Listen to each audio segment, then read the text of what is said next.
Mientras Donald Trump firmaba sus primeras órdenes ejecutivas en el despacho Oval de la Casa Blanca, los periodistas, de manera informal, le preguntan sobre el gasto militar en la OTAN de países como Francia o España. Y el presidente de Estados Unidos contesta esto. Spain is very low. And yet, are they a BRICS nation? What? They're a BRICS nation, Spain. You know what a BRICS nation is? Well, you'll figure it out. But, and if the BRICS nations want to do that, that's okay, but we're going to put at least a 100% tariff on the business they do with the United States. E insiste. You know what the BRICS is, right? You guys know. Brazil, You know what I'm Russia. saying, right? You know what I'm saying. ¿Es España un país BRICS, como asegura Trump? La respuesta es clara, no, no lo es. BRICS es un acrónimo formado con las iniciales de Brasil, Rusia, India, China y Sudáfrica, países emergentes en cuyo grupo no se engloba España. Es un grupo de potencias que representa el 45% de la población mundial, según el Banco Mundial, y que ha planteado una divisa global alternativa al dólar que Estados Unidos rechaza de plano. Las reacciones no se han hecho esperar.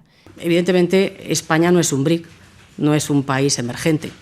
Y desconozco si bueno, esa afirmación realizada por el presidente Trump es una confusión o no. Y me encargaré personalmente, así lo hará desde luego mi gobierno, de demostrar ante esta administración que no todos los españoles ni todos en España, desde luego las administraciones, no somos parte de los BRICS ni queremos serlo.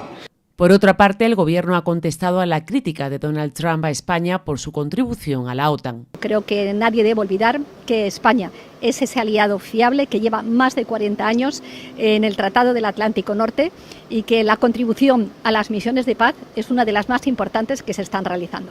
Quizás ha sido un error o una metedura de pata, pero lo que sí ha dejado claro el presidente de Estados Unidos es la amenaza arancelaria del 100% en su mandato.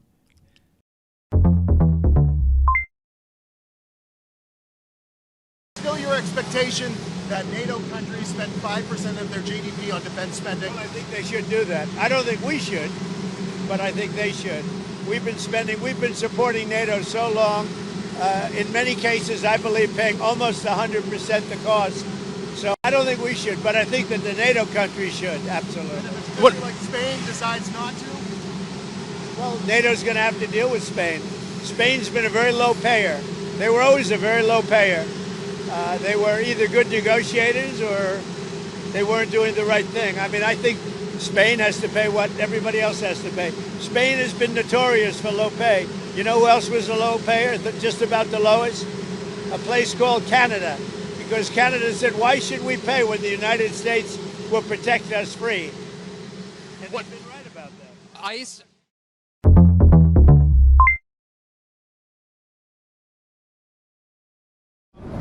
Tired of it. I think they don't want it to happen again. I was the one that said that's what they should be paying, as you know. No, I should do something. And they're having a problem with Spain. There's always a problem with Spain. Because Spain's not agreeing, which is very unfair to the rest of them, frankly. So the U.S. won't be increasing our GDP to 5%. We should pay what everyone else. You know, they're in Europe, we're not. You know, a lot of that money goes to rebuilding their bridges, their roads, so it can take heavy equipment. And, you know, we don't have any roads in Europe. We don't have any bridges in Europe. So, no, it wouldn't be quite the same thing for us. But we're with them. Are you still committed to Article 5 of NATO? It depends on your definition. There's numerous definitions of Article 5. You know that, right? But I'm committed to being their friends. You know, I've become friends with many of those leaders, and I'm committed to helping them.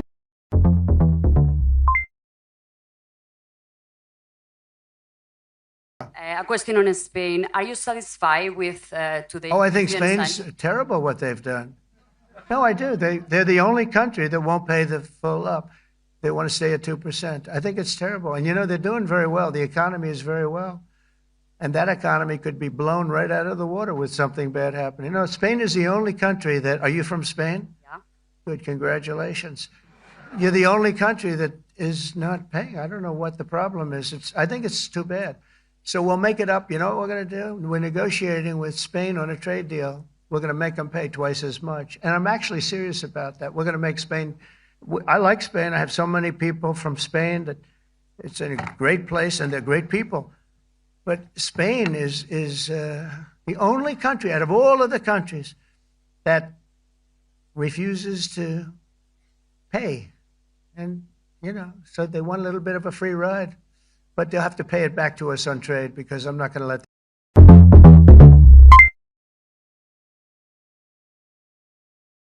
I'm very unhappy with Spain.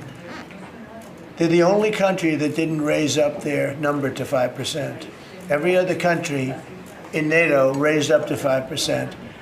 And Spain is doing very well off our backs. So I'm not happy with Spain. Spain gets protection, and they know, you know, look, they're sort of in the semi-middle of it, so they're going to get protected automatically. Even if you don't want to protect them, you're protecting them because of the way they're located. And I think what Spain did is a very bad thing for NATO. I think it's very unfair to NATO. I think it's very disrespectful to NATO. In fact, I was thinking about giving them trade punishment through tariffs because of what they did. And I may do that. I think unbelievably disrespectful. Spain, the only one out of all the countries in NATO, the only one that said that is Spain. And I think that's, I think they should be punished for that, yes.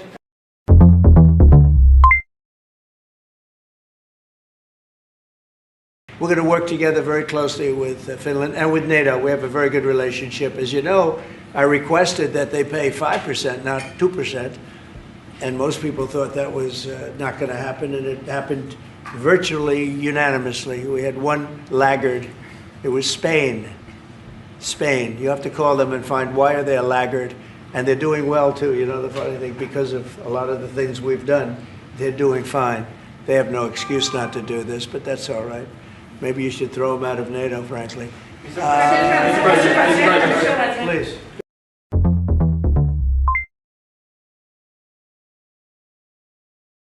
This is about NATO. We're a very proud member of NATO. We have a great relationship with the countries of NATO. I think made much better by our visit a few months ago when they agreed to 5% instead of 2% of GDP. That was a big concession. I think that was a concession that 2 years ago nobody would have said, even a year ago.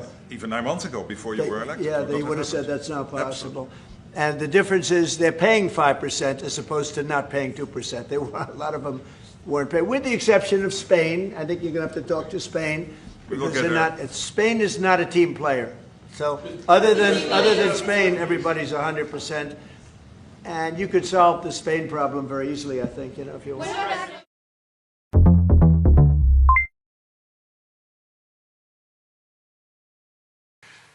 I also secured commitments from virtually all NATO allies to increase their defense spending to 5% of GDP. Everybody but Spain. I don't know what's happening with Spain. Why would they not do that? They want a free ride, I guess, huh? Every country but Spain increased to 5%.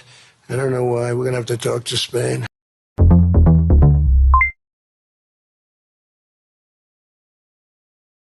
Well, some of the European nations have been helpful and some haven't.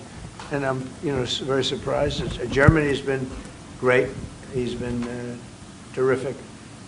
Others have been very good, terrific. I think that the head of NATO, Mark, is fantastic. Okay, Mark Rutte. I think he's fantastic. But some of the European, like Spain, has been terrible.